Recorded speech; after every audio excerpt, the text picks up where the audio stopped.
इसलिए हम ऋषि वाल्मीकि की इस जयंती पर उनके प्रति अपनी कृतज्ञता ज्ञापित करते हैं और ऋणी अनुभव करते हैं।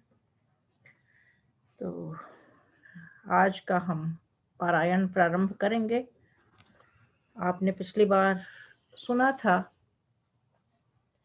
कि अहिल्या का जो प्रसंग था कि वे एक जब पहुंचते हैं जनक के यहाँ और श्री राम एक निर्जन आश्रम देखते हैं कि यह क्या हो रहा है। वहां लोगों का आना जाना बहुत कम था क्योंकि देवी अहिल्या जो थी वे तप में लीन थी।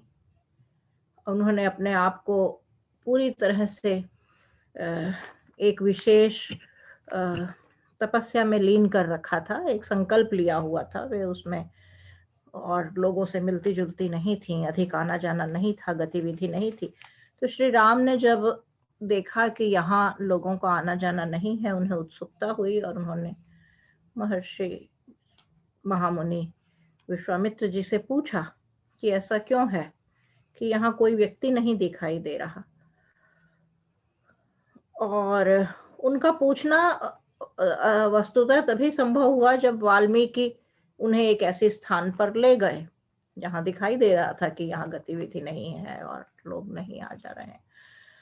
तो विश्वामित्र उन्हें वहां लेकर भी क्यों गए, इसका एक बड़ा कारण है। उसकी थोड़ी आप उपनिषदों में जाएं और पूरी कथा आपको पता हो, क्योंकि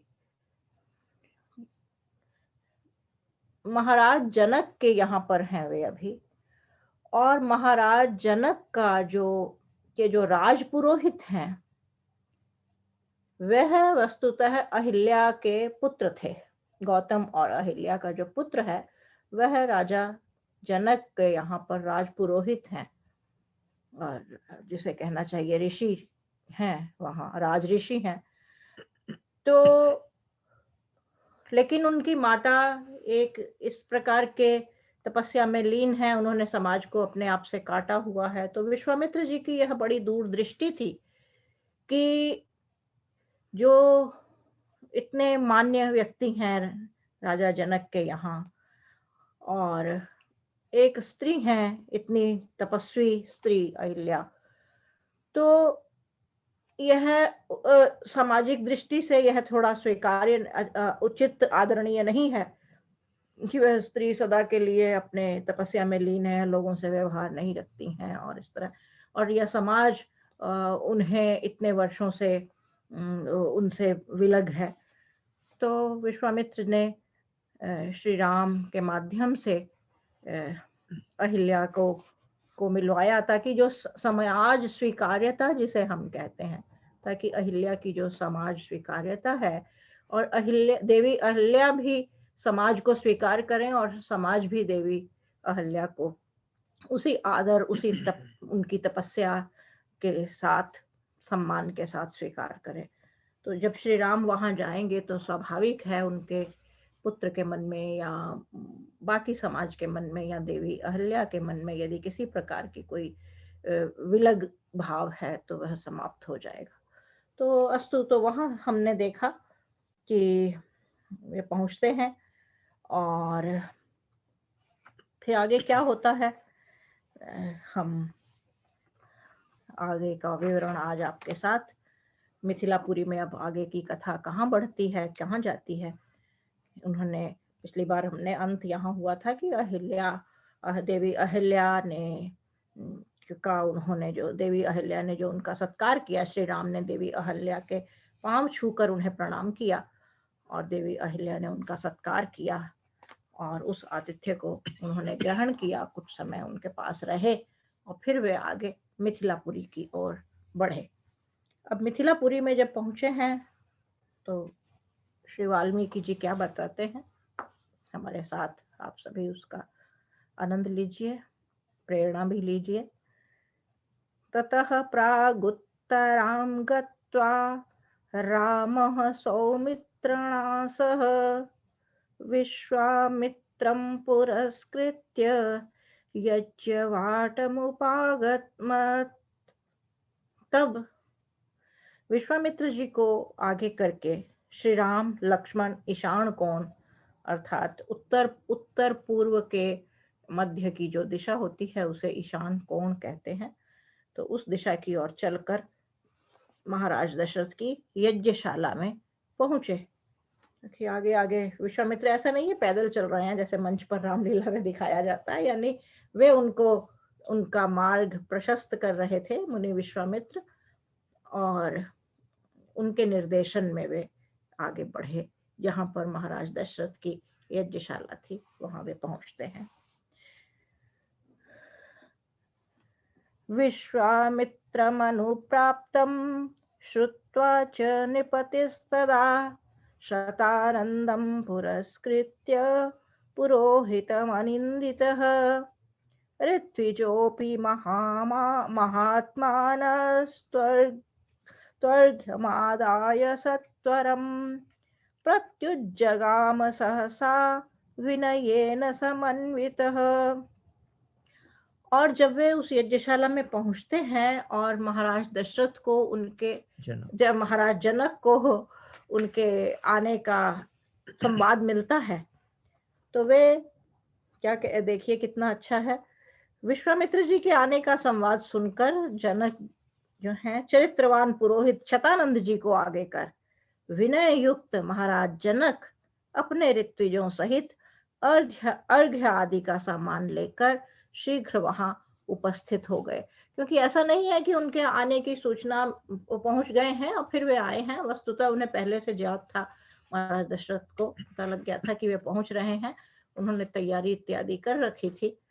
और जैसे वे वहां पहुंचते हैं तो उनका राजा जनक के जो पुरोहित हैं शतानंद जी, जिनका भी मैंने उल्लेख भी किया, वे आगे आगे और उनके पीछे महाराज जनक वे वहां उनका सत्कार करने के लिए उपस्थित हो जाते हैं।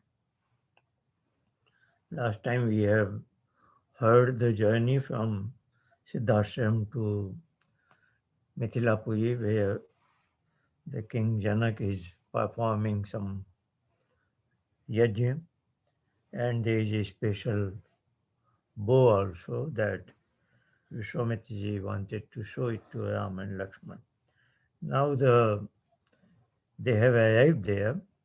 So what we have just now heard is Vishwamitra ji is leading Ram and Lakshman and enters into Mithilapuri, and having heard this, the King Janak with his accompanying scholars, what is called the Rajpurohit, one who is in residence, they come forward to welcome Vishwamitra, Ram and Lakshman. प्रतिगृह्य तु तां पूजां जनकस्य महात्मनः पप्रच्छ कुशलीं राज्यो यज्ञस्य च निरामयम्। महाराज जनक के आतिथ्य को स्वीकार कर विश्वामित्र जी ने उनके राज्य की कुशलता और यज्ञ की निर्विघ्नता पूछी।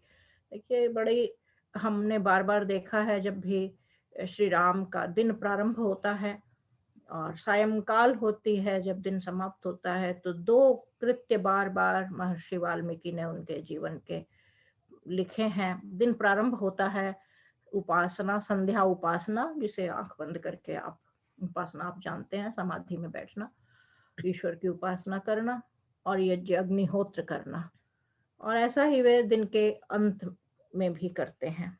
तो ईश्वर को स्मरण करने का उनकी यही विधि है और उसके साथ वे यज्ञ करते हैं दोनों समय। और अब यहाँ पर भी जब वे आए हैं, देखिए उनका आतिथ्य स्वीकार किया और सबसे पहले महर्षि वाल्मीकि पूछते हैं उनसे कि आपका यज्ञ निर्विघ्न चल रहा है, उसमें कोई विघ्न तो नहीं आ रहा?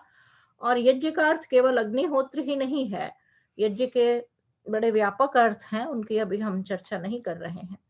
तो उन सभी अर्थों में कि आपके जो याज्ञिक कार्य हैं वे सभी संतुलित और निर्विघ्न और अनवरत चल रहे हैं। उनमें कोई विघ्न तो नहीं आ रहा, बाधा तो नहीं है कहीं कोई किसी प्रकार की। सबसे पहले महर्षि विश्वामित्र जनक से यह प्रश्न करते हैं। The on arrival, Vishwamitra is asking if everything is fine with Mithlapuri and King Janak.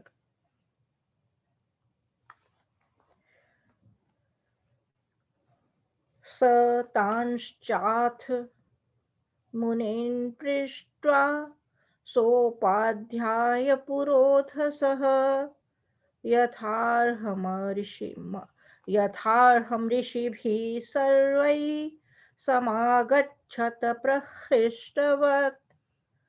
फिर ऋत्विज तथा पुरोहित सहित सब ऋषियों की भी कुशलता पूछकर विश्वामित्र जी सबके साथ आनंद से मिले। उन्होंने सबकी कुशल क्षेम पूछी। संक्षेप में यही अभिप्राय है। पहले महाराज जनक से पूछा कि क्या आपका, क्योंकि महाराज जनक का आप उपनिषद में भी विवरण आता है। ऋषि याज्ञवल्क्य जो थे वो महाराज जनक के यहाँ पर ही उनका शास्त्रार्थ हुआ था देवी गार्गी वाचक नवी से।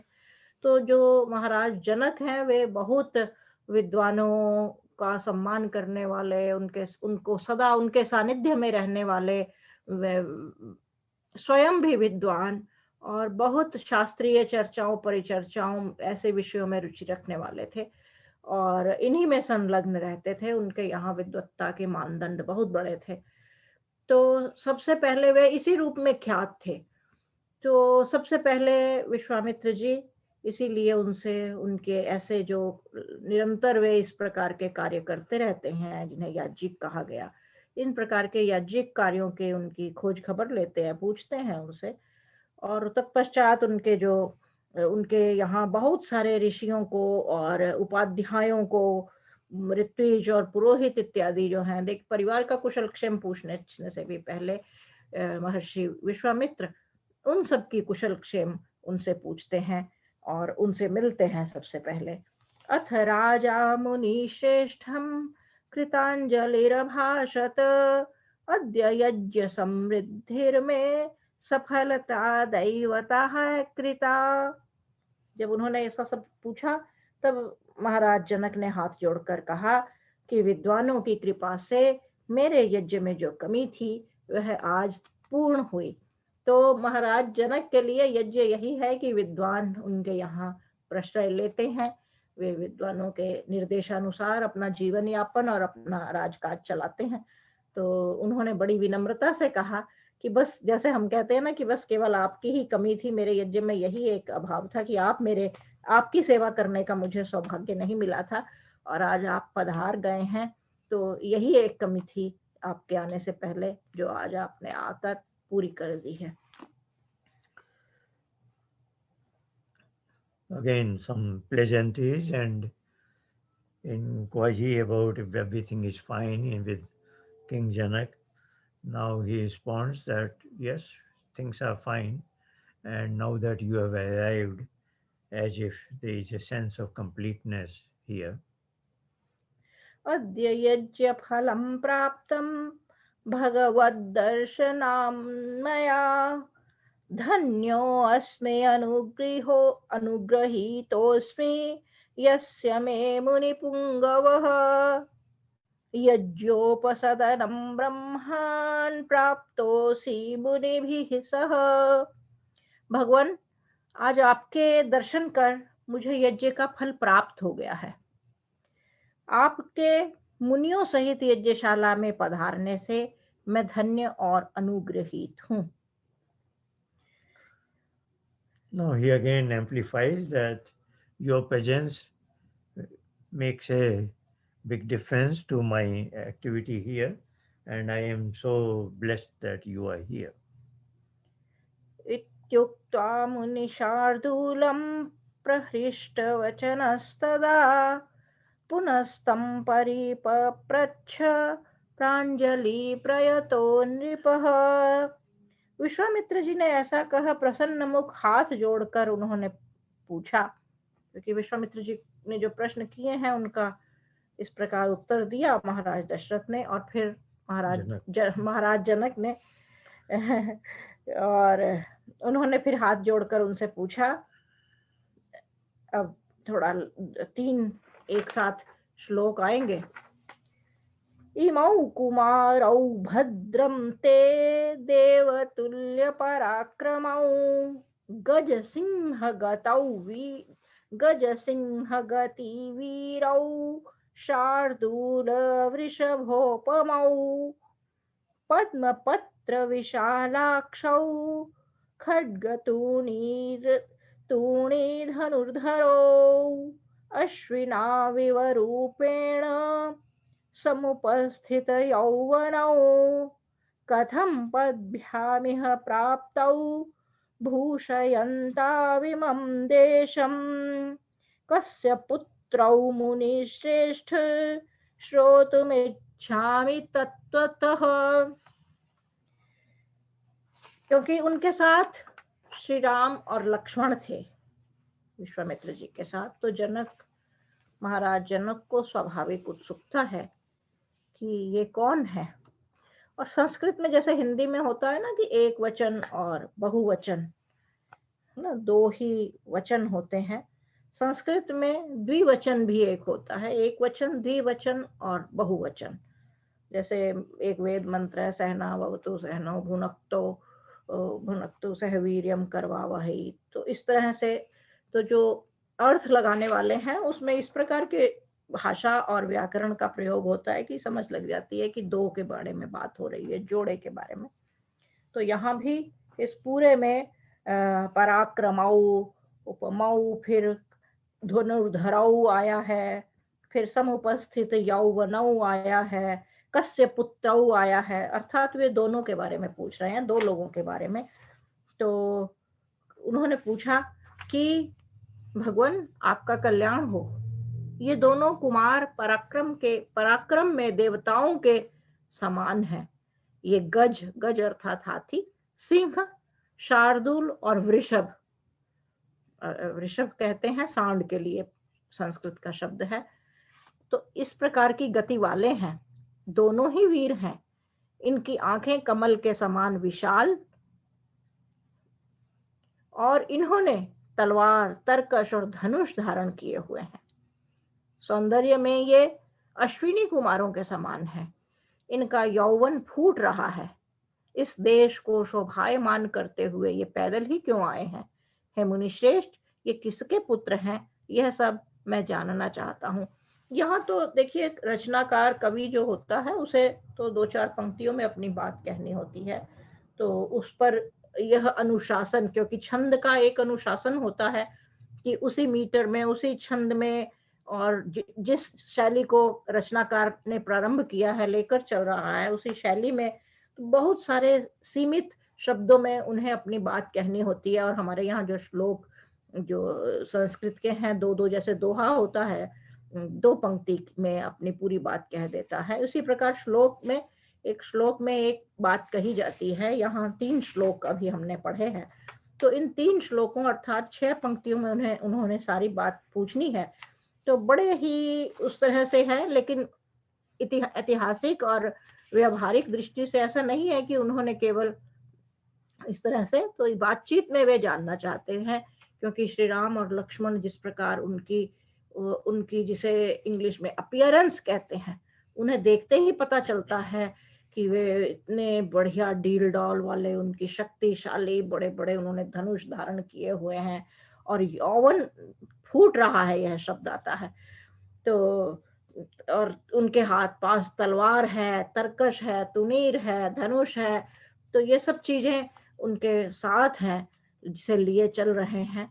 और धनुष, श्री राम का धनुष एक स्थान पर प्रसंग आएगा आगे जाकर, जब सुग्रीव के साथ उनका मिलना होता है, कि श्री राम जब धनुष से बाण मारते हैं जंगल में खड़े होकर, तो उनका बाण जो है वह कई वृक्षों के पंक्तियों को आर पार करता हुआ पार चला जाता है। तो जिस प्रकार आज हम कह सकते हैं कि जिस प्रकार आज बंदूक की गोली है पार करती हुई चली जाती है, श्री राम की भुजाओं में इतना बल है कि वे और उनके धनुष उस समय की हमारी आप अस्त्र शस्त्र कौशल को की आप कल्पना कर सकते हैं कि इस प्रकार के आयुध आदि का निर्माण होता था। इतने कि वे वृक्षों को उनके धनुष जो हैं वृक्षों को, और देखिए मजे की बात यह है कि 10 वर्ष वे महर्षि विश्वामित्र के पास रहे हैं और वहां उन्होंने इतने राक्षसों का वध किया। तो अर्थात इससे आप यह समझ सकते हैं अगर महर्षि विश्वामित्र के जहां लगातार 10 वर्ष तक आश्रमों में है, वहां पर इतने उनके पास आयुध और अस्त्र शस्त्र उपलब्ध हैं। और आपने देखा ही था कि विश्वामित्र ने ही उन्हें, अभी दशहरा गया है हमारे यहाँ, आयुध पूजन की विधि है। वस्तुतः वह होता है कि वर्षा ऋतु के पश्चात आपके सब जो यह परंपरा यहीं से प्रारंभ हुई है, क्योंकि श्री राम का जो रावण के साथ युद्ध हुआ, क्योंकि वे सारे अस्त्र शस्त्रों को तैयार करके उनको रखा गया। तो हमारी हम लोग हमारी जो परंपरा है, मानव इतिहास, यह तो पूरा मानव इतिहास है। उस समय कोई पंथ और विभाग नहीं थे, तो उस समय अस्त्र शस्त्र आपके लिए उनकी विद्या, उनका वे जितने व्यक्ति विद्वत्ता में, बुद्धि में अच्छे हैं, व्यवहार में अच्छे हैं, उतने ही वे शक्ति संपन्न भी हैं। तो इसीलिए ऋषि इत्यादि अस्त्र शस्त्र के विद्वान भी हैं और अस्त्र शस्त्र की कला श्री राम को सिखाते हैं। और सिखाते ही नहीं है केवल, उनके यहाँ इतने अस्त्र शस्त्र की सप्लाई और उनके पास आश्रमों में रखे भी हुए हैं कि श्री राम अपने साथ वो सारे राक्षसों का वध करते हैं। और फिर अब जब महाराज जनक के यहाँ ये आए हैं, तो उनके हाथ में तलवार है, तुनीर, तरकश और धनुष इत्यादि सब उनके पास विद्यमान है। और इसे देखते हुए, इसीलिए क्योंकि विश्वामित्र जी आते हैं, सन्यासी आ रहे हैं, ऋषि आ रहे हैं, वे तो अपने भेष में हैं, लेकिन उनके साथ दो इस प्रकार के युवक हैं, तो बड़ा सहज स्वाभाविक है कि राजा जनक को उत्सुकता हो रही है कि ये कौन है और ये आए कैसे हैं, ये किसके पुत्र हैं। और विश्वामित्र जी के साथ आए हैं तो निसंदेह विशेष कोई है। तो वे जानना चाहते हैं कि मुझे इन दोनों बच्चों के, युवाओं के बारे में थोड़ा विवरण दीजिए। Now King Janak inquires about the Ram and Lakshman. He sees that they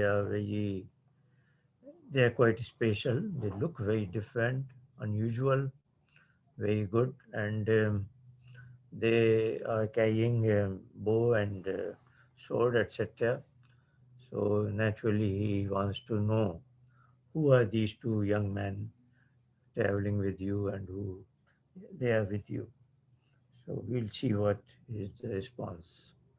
तस्य तद्वचनं श्रुत्वा जनकस्य महात्मनः न्यवेदयत् महात्मानौ पुत्रौ दशरथस्य तौ सिद्धाश्रम निवासं च राक्षसानां वधं तथा महाधनुषी जिज्ञासां कर्तुमागमनं तथा। महाराज दशरथ के इन शब्दों को सुनकर विश्वामित्र जी ने उन्हें बताया कि ये दोनों महाराज दशरथ के सुपुत्र हैं।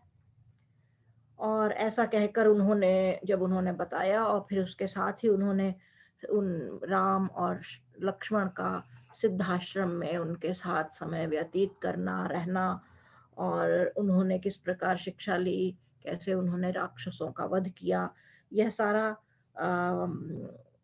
प्रसंग और विवरण महाराज जनक को दिया। और फिर साथ ही कहा कि ये दोनों आपके पास जो विशेष धनुष है उसे देखने की उत्सुकता से यहाँ आए हैं और ये आपका वह धनुष देखना चाहते हैं। क्योंकि तब तक विश्वामित्र पहचान चुके हैं और वे जानते ही थे कि श्री राम को इतना बड़ा धनुर्धर उन्होंने बना दिया है।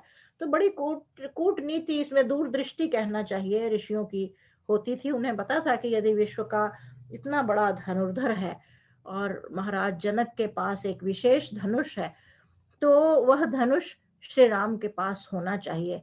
तो इस भावना से वे उन्हें यहाँ तक प्रतिबिंबित होता है कि इस भावना से वे लाए हैं कि वह धनुर्धर दोनों महाराज जनक का वह धनुष देखें और फिर अब किसके पास जाता है धनुष, कौन रखता है, यह तो कथा आगे की है, लेकिन अभी वे कहते हैं कि वे उसे देखना चाहते हैं। और फिर विश्वामित्र वचः श्रुत्वा राम लक्ष्मण सन्निधौ जनकः प्राञ्जलिर्वाक्यम् उवाच कुशिकात्मजम्। विश्वामित्र जी के वचनों को सुन श्री राम लक्ष्मण के सामने राजा जनक ने हाथ जोड़कर कौशिक जी से कहा। कौशिक जी एक नया नाम आया है अब। धन्यो अस्मि अनुग्रहीतोऽस्मि यस्य मे मुनिपुंगव यज्ञं काकुत्स्थ सहितः प्राप्तवानसि कौशिक। विश्वामित्र के लिए कौशिक। तो हे कौशिक, मैं अपने को धन्य मानता हूँ और आपका अत्यंत अनुग्रहित हूँ कि आप राम लक्ष्मण सहित मेरे यज्ञ में पधारे हैं। और क्योंकि वहां पर सौमित्र भी आए हैं उनके साथ, तो यह कौशिक जो संबोधन है उनके सौमित्र के लिए यहाँ प्रयोग किया गया है। अच्छा जी।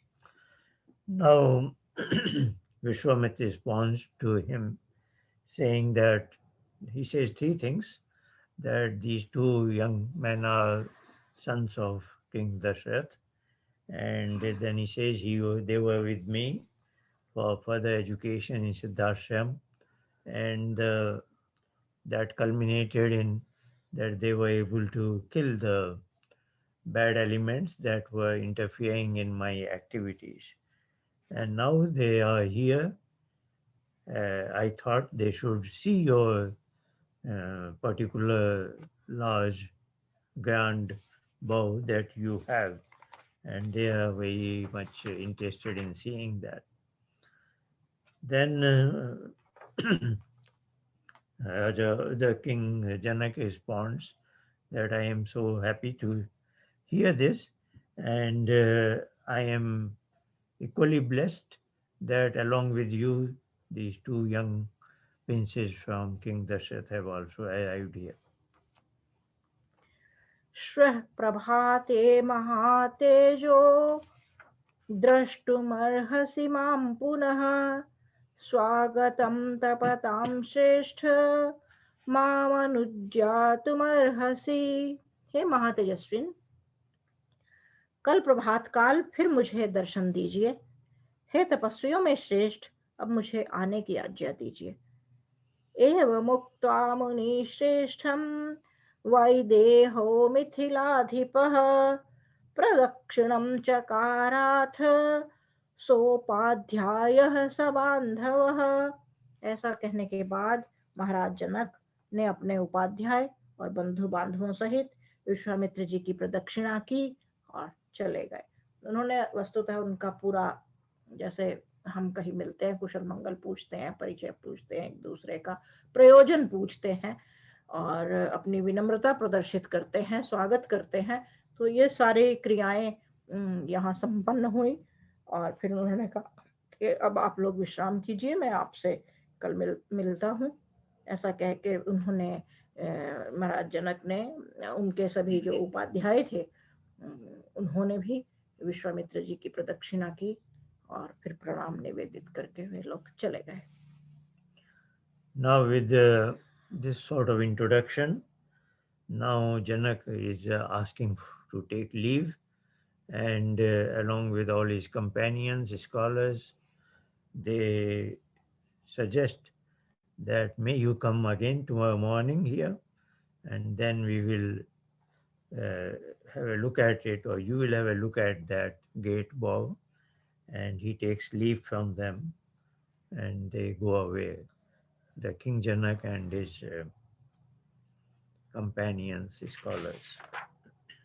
Now we will read the next morning description when Vishwamitra and two princes will be again in the palace to see that gate bow that we will hear next. अब हम उन्होंने विदा ली है। अब दोनों राजकुमार और महर्षि विश्वामित्र वहीं पर हैं महाराज दशरथ के यहाँ। और फिर आगे वहां पर वे अच्छे से समय बिता रहे हैं। और फिर एक दिन वह आता है जब उन्हें राजसभा में जाने का सुयोग प्राप्त होता है। वे जाते हैं वहां सीता माता, जिसे हम सीता माता कहते हैं, क्योंकि सन नारियों में प्रथम स्थान हमें, प्रथम नाम हमें उन्हीं का प्राप्त होता है। उनका जैसा जीवन चरित्र और जिस प्रकार की उनकी मर्यादा और बल है ना। श्री राम को हम धनुर्धर कहते हैं, लेकिन सीता जी जिस धनुष को उठा कर रखा था, ये सारे प्रसंग आएंगे अभी। तो वे बहुत बलवती थीं और तेजस्विनी थीं। तो वे उनसे मिलेंगे यहाँ। तो राजसभा का वर्णन शुरू होता है और फिर धनुष का विवरण आएगा और फिर सीता जी का भी विवरण आएगा। ततः प्रभाते विमले कृतकर्मा नराधिपः विश्वामित्रो महात्मानमाजुहाव सराघवम्। प्रातः काल होने पर नित्य कर्मों से निवृत्त होकर महाराज जनक ने दोनों कुमारों अर्थात राम और लक्ष्मण, दोनों कुमारों सहित विश्वामित्र जी को आमंत्रण भेजा। तमर्चयित्वा धर्मात्मा शास्त्र दृष्टेन कर्मणा राघवौ च महात्मानौ तदा वाक्यमुवाचः। वस्तुतः शास्त्र विधि के अनुसार विश्वामित्र जी की उन्होंने पूजा अर्चना, यहाँ शब्द आता है पूजा कर की, और फिर उनसे पूजा का अर्थ होता है यानी सत्कार करना अच्छे से, और स्वागत करना और सत्कार करना, अपनी विनम्रता उनके सामने प्रदर्शित करना, इसे पूजा कहा गया है। तो उन्होंने वह प्रदर्शित की और तब उनसे कहा, कहने लगे।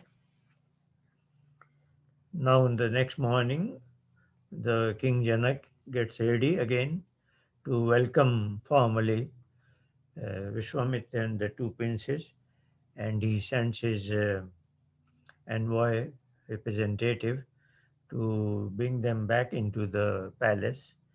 And on their arrival, Vishwamitra and two princes have been welcomed in a formal manner by the King Janak. And now he will say in some welcome remarks. भगवन् स्वागतं ते अस्तु, किं करोमि त्वनाघ, भवानाज्ञापयतु मामाज्ञाप्यो भवता ह्यहम्। हे भगवान, आपका स्वागत है। विश्वामित्र जी को संबोधित किया है महाराज जनक ने। आपका स्वागत है। हे निष्पाप, मैं आपका कौन सा कार्य करूं? आप मुझे आज्ञा दीजिए, क्योंकि मैं आपके द्वारा आज्ञा किए जाने योग्य हूं। तो क्योंकि वस्तुतः यज्ञशाला में पहुंचे हैं, वहां तो उनका स्वागत उन्होंने किया है व्यक्तिगत, और उनके सभी जो राजपुरोहित हैं, जिनका नाम आया कि शतानंद जी है ना, उनके शतानंद जी के साथ और अन्य के उपाध्यायों के साथ उनका स्वागत हुआ है। लेकिन अभी पूरा मंत्रिमंडल है वहां, और पूरे मंत्रिमंडल में उन्हें जैसे बुलाया गया है अपने राज दरबार में, आमंत्रित किया गया है, उनका स्वागत सत्कार किया गया है। अब उनके समक्ष पुनः महाराज जनक पूछते हैं कि आप मुझे बताइए, क्योंकि कि मैं आप किस प्रयोजन से यहाँ आए हैं और मैं क्या आपकी सेवा कर सकता हूँ, मुझे आज्ञा दीजिए। और फिर आज्ञा देने की ही बात नहीं कहते, वे साथ जोड़ते हैं कि मैं आपके द्वारा आज्ञा दिए जाने योग्य हूँ, अर्थात मैं आपकी आज्ञा पालन करने के लिए ही हूँ। तो ये बड़ी बहुत ही विनम्रता है महाराज जनक के व्यवहार में और कर्मों में। एवं मुक्तः सधर्मात्मा जनकेन महात्मना, प्रत्युवाच मुनि श्रेष्ठो वाक्यम वाक्य विशारदः। जनक जी के ऐसा कहने पर वाक्य विशारद मुनि श्रेष्ठ विश्वामित्र जी ने कहा, पुत्रौ दशरथस्येमौ क्षत्रियौ लोकविश्रुतौ द्रष्टुकामौ धनुः श्रेष्ठं यदेतत्त्वयि तिष्ठति, लोक में प्रसिद्ध, क्षत्रिय वंश में उत्पन्न दशरथ के ये दोनों पुत्र उस श्रेष्ठ धनुष को देखना चाहते हैं जो आपके यहाँ रखा है। तो यहाँ पर दोनों पुत्रों की साथ साथ बात आ रही है। जैसा मैंने कहा कि द्विवचन का बार बार प्रयोग है कि श्री राम और लक्ष्मण दोनों का ही उल्लेख है कि वे दोनों इस प्रयोजन से आए हैं कि जो धनुष, एक कोई विशेष धनुष है जो महाराज जनक के पास है, और विश्वामित्र जी को उसकी कीर्ति, उसके बारे में पता था कि ऐसा एक रखा हुआ, तो वे उस भावना से आए थे कि वह धनुष श्री राम देख और लक्ष्मण देख सके।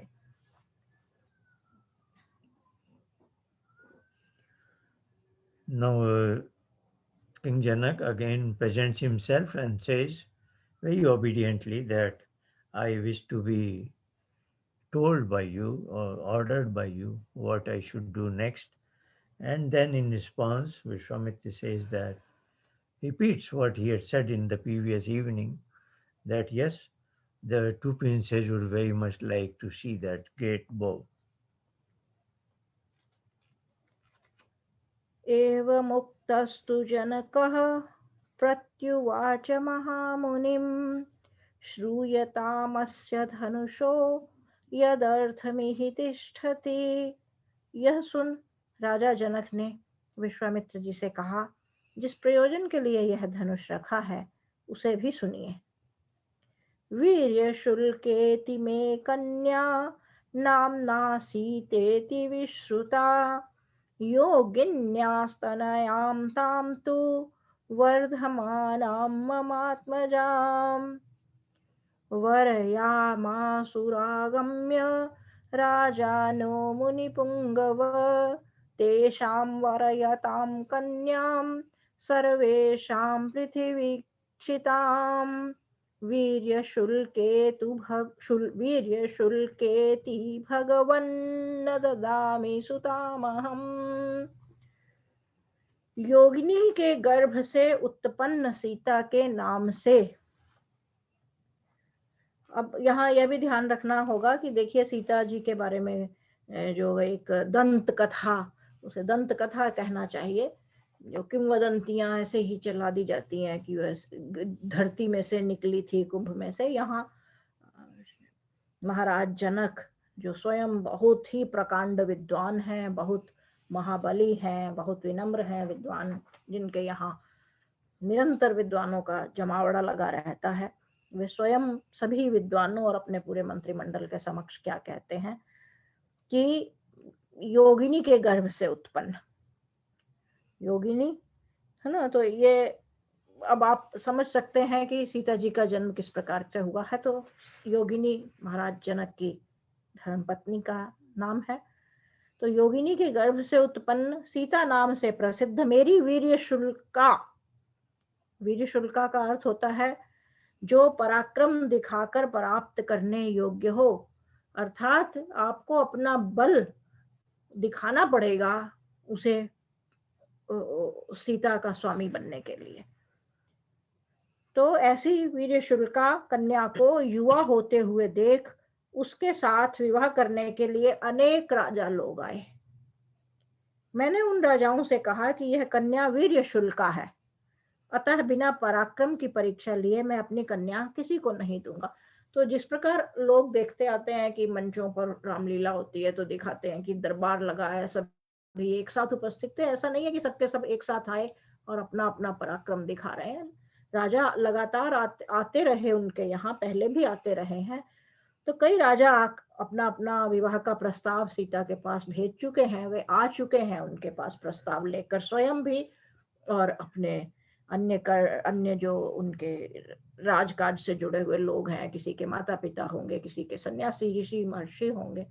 तो उन्होंने कहा कि इस तरह के बहुत सारे लोग ऐसे प्रस्ताव लेकर आए, स्वयं भी आए, किसी के हाथ से भी भिजवाए। और तो मैंने सदा ही, क्योंकि सीता जो है मेरे और मेरी पुत्री सीता योगिनी के गर्भ से जन्मी है, तो वह वीर्य शुल्का है, वह किसी ऐसे व्यक्ति के साथ उसका संबंध नहीं हो सकता कि जो उतना बलवान ना हो जितनी अपेक्षा सीता जी को है।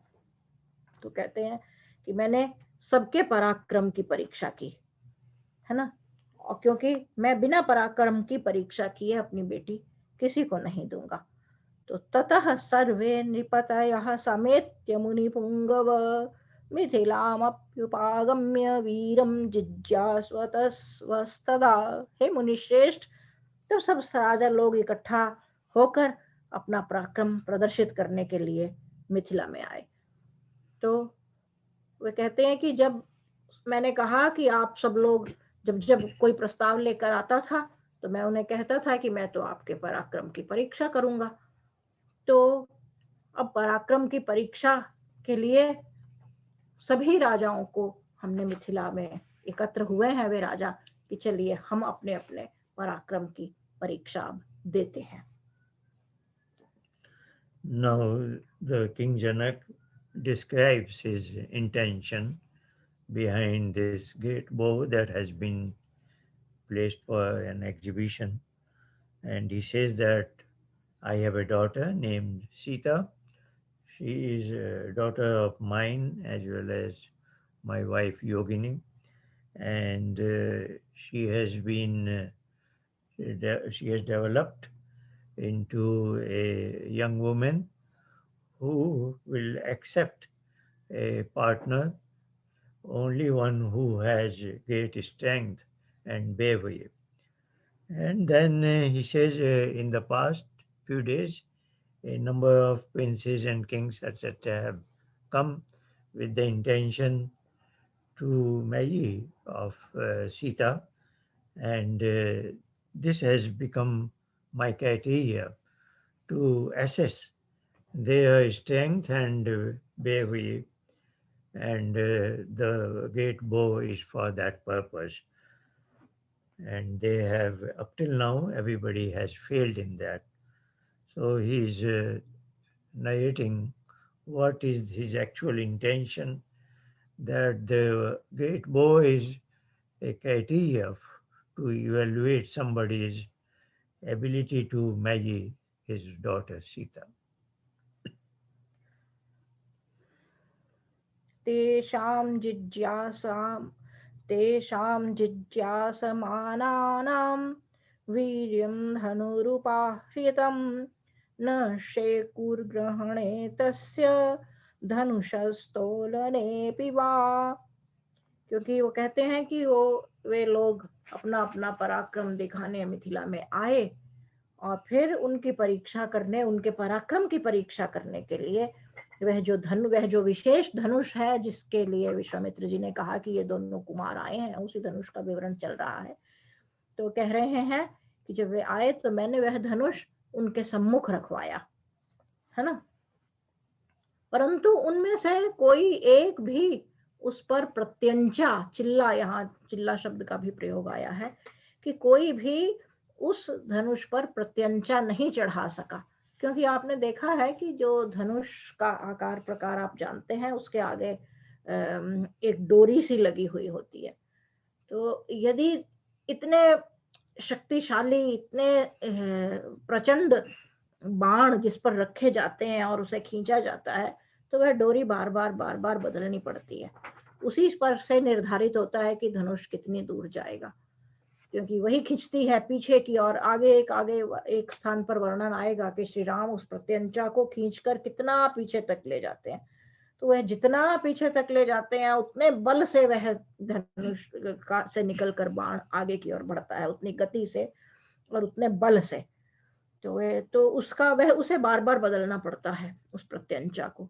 तो उस प्रत्यंचा कह रहे हैं कि मैंने वह धनुष उनको केवल ऐसा नहीं है कि आंखों से देख लिया, उनके बल की परीक्षा करनी है। मेरे पास एक विशेष धनुष है और मैंने उनके बल की परीक्षा, क्योंकि मैं अपनी पुत्री, उन्होंने कहा मैं मेरी और योगिनी की जो पुत्री है सीता, वह मैं जिसे भी दूंगा उसके पराक्रम को परखूंगा, और पराक्रम को परखने का मैंने यही एक उपाय निकाला है कि मैं वह अपना जो धनुष है जो उस पर प्रत्यंचा चढ़ा लेगा वही सीता का पति कहला सकने योग्य होगा।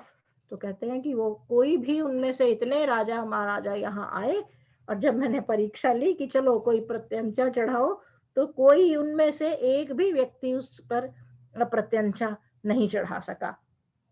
फिर कहते हैं तेषाम वीर्यवताम वीर्यम अल्पम ज्ञात्वा महामुने प्रत्याख्याता निपतस्य निबोध तपोधन, कि हे महामुनि, पराक्रम की डींग हाँकने वाले उन राजाओं को अल्प वीर्य समझकर मैंने उल्टा लौटा दिया। हे तपोधन, उसके पश्चात जो कुछ हुआ वह भी मैं आपको बताता हूँ। तो वस्तुतः वे सब के सब आए और असफल रहे, तो महाराज जनक समझ गए कि ये राजा लोग जितने भी अब तक आए हैं उतने बली पराक्रमी नहीं है कि मैं अपनी बेटी इन्हें दे सकूं। तो उसके पश्चात क्या हुआ वह आगे पढ़ेंगे, तब तक आचार्य जी आप।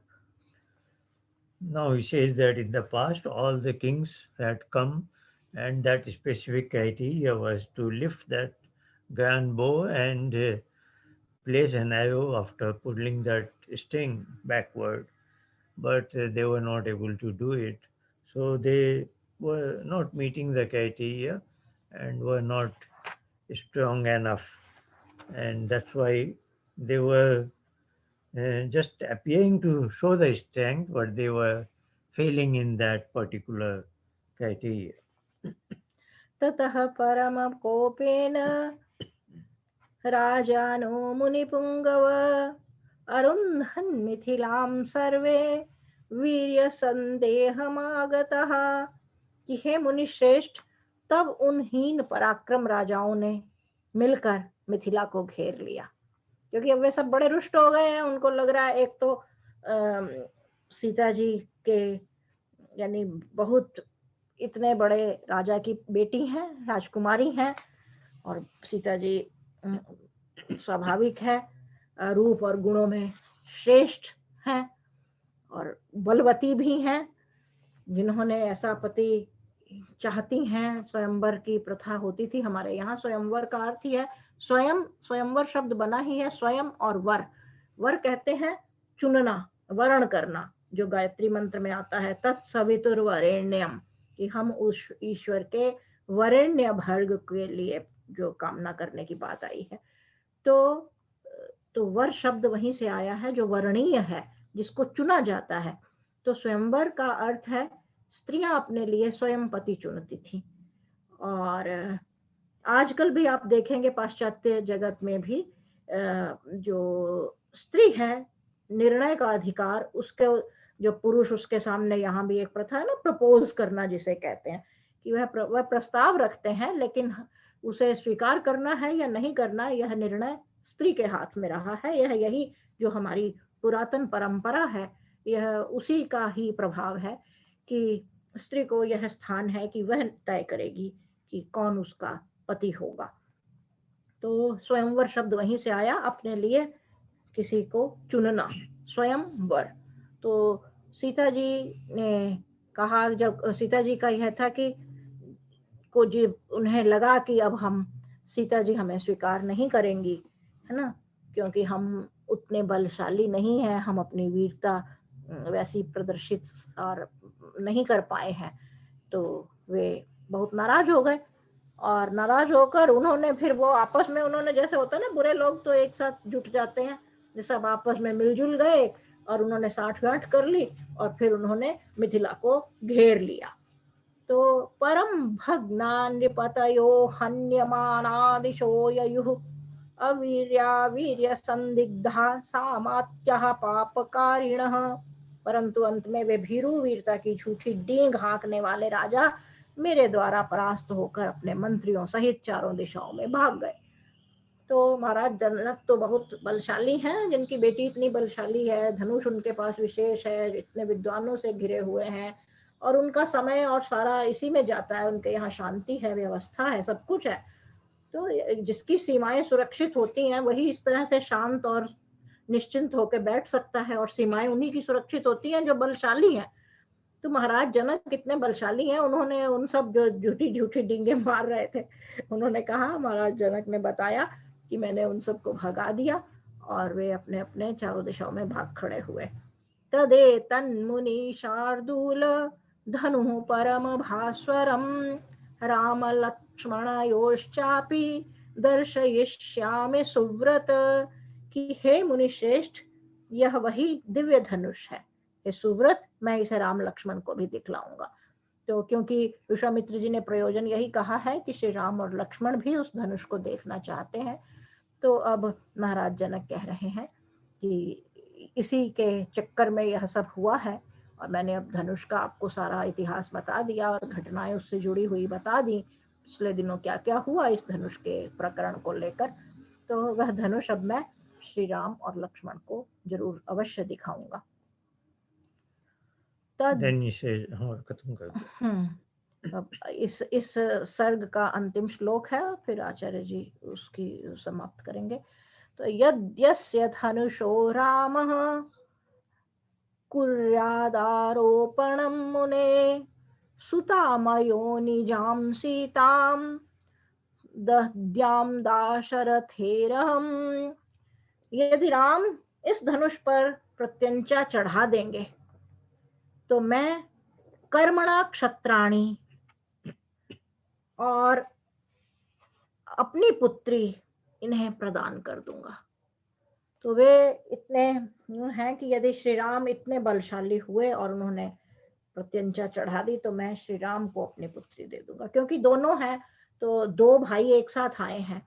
तो अब महाराज जनक को बड़े पिता के रूप में उन्होंने यह भी विचार किया है कि ऐसा ना हो कि दोनों ही भाई, यानी हो सकता है पहले लक्ष्मण चढ़ा दे तो लक्ष्मण प्रत्यंचा चढ़ा दें, और लक्ष्मण क्योंकि दोनों ही महाबली हैं, दोनों राजा जनक के, राजा दशरथ के पुत्र हैं, और विश्वामित्र जी के साथ दोनों ही आए हैं, दोनों ही रूप यौवन बल में बहुत अच्छे हैं। तो राजा जनक को यह भी पिता के रूप में उन्होंने सोचा होगा कि यदि इन दोनों ने चढ़ा दी तो क्या होगा। तो इसलिए उन्होंने स्पष्ट पहले ही कह दिया कि यदि राम, क्योंकि पहले राम का नाम आता है, बड़े भाई हैं, बड़ा पुत्र हैं, और उन्होंने, जनक ने सोच विचार भी कर लिया होगा कि यदि इन दोनों में से यदि राम चढ़ा देंगे प्रत्यंचा इस धनुष पर तो मैं अपनी पुत्री सीता का उनके साथ विवाह कर दूंगा, पुत्री सीता उनकी हुई। He says that previously those kings who had come for this purpose, they were unable and got frustrated, and they even got together to attack my kingdom Mithila. But I took care of them with my forces, and they were finally made to run away from here. Now I will be very pleased if Raman to show it to show that great bow to Ram and Lakshman, and then he expresses his intention. Probably he was able to, by appearance, see that Ram is older, or must have been visible to him as a older brother to Lakshman. And then he singles out, if Ram does it first, then I will be very happy to marry off Sita to Ram. So this section now ends here, and next week we will read what happens next. The Ram is succeeding, and then there is a invitation to Dashrath that let us get Ram and Sita into wedding union. तो इस प्रकार आज हमने यहाँ तक का देखा कि किस प्रकार वे मिथिला पहुंचते हैं, उनका स्वागत सत्कार होता है। वे फिर उसके पश्चात एक दिन उन्हें, जिस दिन पहुंचते हैं उनके महाराज जनक के राज दरबार में, और फिर वहाँ उनका स्वागत सत्कार और परिचय इत्यादि दिया जाता है, और विश्वामित्र जी अपना आने का प्रयोजन बताते हैं कि हम उस धनुष को देखने आए हैं, और राजा जनक उस धनुष से जुड़ा हुआ इतिहास और विवरण और उसके क्या क्या घटनाएं घटी उस धनुष के कारण उनके बारे में बताते हैं। फिर कहते हैं कि मेरी पुत्री जो सीता है, मेरी और योगिनी की पुत्री, योगिनी के गर्भ से उत्पन्न हुई, यह शब्द आया है कि योगिनी के गर्भ से जो उत्पन्न हुई मेरी पुत्री सीता है, वह बहुत पराक्रमी है, और श्री राम यदि उस धनुष पर प्रत्यंचा चढ़ा लेंगे जिस धनुष का यह सारा विवरण मैंने आपको दिया है और जिस धनुष को देखने की इच्छा से आप आए हैं, तो मैं अपनी पुत्री सीता का विवाह श्री राम के साथ कर दूंगा। और आप देखेंगे कि जब श्री राम का विवाह होता है, उस समय हमारे यहाँ यह परंपरा रही है, अब भी असल में जिसे लग्न कहते हैं, लग्न वो 1-2 दिन पहले या विवाह के समय संस्कार पर बैठने पर, तो उस समय श्री राम के 35 पीढ़ियों का वर्णन किया गया है कि श्री राम के पूर्व दशरथ के पिता वो ये, उनके पिता आज, उनके पिता रघु, उनके पिता इस तरह से, तो 35 वंश उनके गिनाए गए हैं श्री राम के। क्योंकि हम जो रक्त में जिसे कहना चाहिए वो बना रहना चाहिए कि दूर बेटी को जो दुहिता कहा गया कि पिता का वंश और माता की 3 पीढ़ियां छोड़कर बेटियां या जो विवाह होते थे बेटे के या बेटे के, इस प्रकार से होने चाहिए, तो कहीं कोई रक्त आपस में मिलता ना हो हमारे यहाँ। अब तो बिल्कुल उल्टा हो गया, अब लोग सोचते हैं कि नहीं अपने ही उसी में विवाह करना है, लेकिन मूल जो है हमारा इतिहास, वहाँ यह ध्यान रखा जाता था कि कहीं पिछली 3 पीढ़ियों तक, माता की 3 पीढ़ियां और पिता की पीढ़ी, इन पीढ़ियों में कहीं कोई आपस में रक्त संबंध नहीं होना चाहिए और इतनी दूर बेटी को देना चाहिए या बेटे का विवाह इतनी दूर किया जाना चाहिए। तो उस प्रयोजन से और विवाह के समय यह कौन किसका पुत्र है या वंश क्या है, पूरी वंशावलियां सुनाई जाती थी। तो जब श्री राम का विवाह होता है तो श्री राम के 35 वंशों का वर्णन किया गया और सीता जी की 22 पीढ़ियों का वर्णन किया गया वहाँ, कि सीता जी की माता का नाम ये है, उनकी माता ये, उनकी माता ये है।